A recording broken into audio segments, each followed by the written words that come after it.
Citizens of Liberty Hill, I hope to convince you that the ordinances promoted by the Liberty Hill Save the Stars community are a crusade against liberty. Hi, I'm Pastor Bill Brannan with the Liberty Hill Voters Association. I encourage you to read the ordinances at www.lhvoters.com and decide for yourself. I know there is a lot of talk on Facebook stating the ordinances are only to punish big corporations, but that is not what the ordinances say. The deceptive use of targeting big corporations is a topic for another video. This video focuses on some of the ways the Dark Skies Ordinances are a crusade against liberty.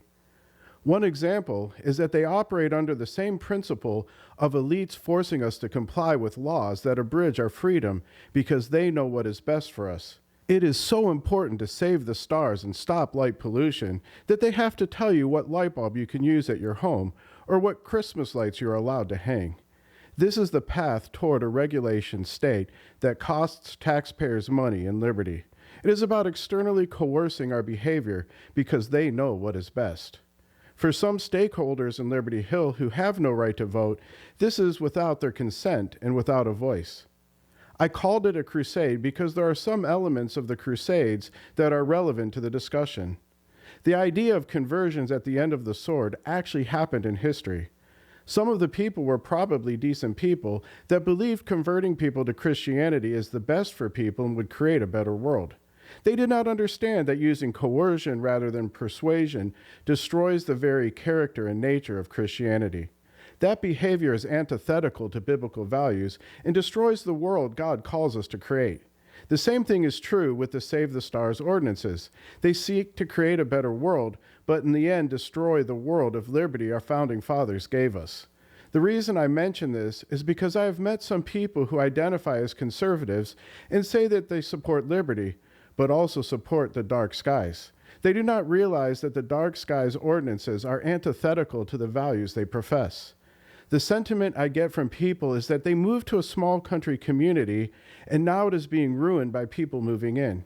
I totally understand. Change is difficult for people. That is true for almost all of us. In our legitimate concern of losing something good, false messiahs often come in and promise to save us from our fears. This is also common to man. When we misdiagnose the problem and propose wrong solutions, we always make a mess of things, especially when we expand the powers of government beyond their God-ordained sphere of authority. Communism is a perfect example. Has there historically been exploitations of workers in pursuit of money? Have workers been treated like commodities rather than human beings? Yes. Is the solution communism? No. The problem is that people lost good values that see wealth not as an end in itself, but as a means to be a blessing to other human beings. It is a moral, educational, and religious problem. If we do not want to become Austin, we should not grow a regulation state and not infringe upon people's constitutionally protected property rights. What we need to do is have a conversation about our identity that we want to preserve. I suggest it is a culture of respect, hospitality, dignity, and grace. If we emphasize that, we can grow and not lose our identity. If that is what really matters, even if it were possible to stop all growth, we could still lose our identity if we lose the values and culture that really matter. Another reason I see people promoting policies like the Dark Skies Ordinances is because of a need to feel significant. I've heard people say how this is one of the best things they have accomplished.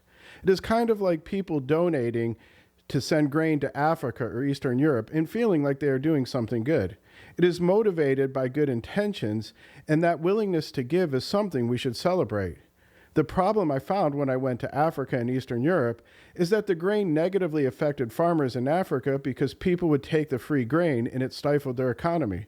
In Eastern Europe, the mafia took it and the people were exploited even more. The good intentions of people without understanding had a negative effect. It is hard to get such people to change because they feel really good about what they did and knew their motives were good. Some of this is true of those promoting the Dark Skies Ordinances. They feel really good about something they believe is positive and are unwilling to consider what they are really doing. We need to understand what we are looking at. Imagine people became so convinced that we need to save the environment by saving the trees. We should use the government to force people to participate because it is in all of their best interest ultimately. We know what is best, even if they do not. Therefore, let's ban toilet paper in Liberty Hill. That ridiculous story depicts the principles the Dark Skies Ordinances operate with. I've heard people tell me that they do not want to see other people's lights, and so they support the dark skies. Imagine if we thought Liberty Hill would be more attractive and more pleasing to my personal aesthetic if we created a dress code. We could come up with all kinds of reasons that it would be good and why we should force people to comply. Maybe we think lust is so dangerous, we should create an ordinance that all women wear burqas. These ridiculous examples demonstrate the principles the Dark Skies Ordinances operate with. They are a crusade against liberty, and they grow a big government regulation state, one small step at a time. Again, I encourage you to read the ordinances for yourself and think about where they are leading us. I understand that they are just a small step, but they are a small step in the direction of tyranny. We need to move in a better direction, towards liberty. I encourage you to visit our website at www.lhvoters.com and look into the candidates that we endorse. All of them are committed to liberty and are committed to a government in Liberty Hill that serves the interests of citizens rather than the interests of an international organization.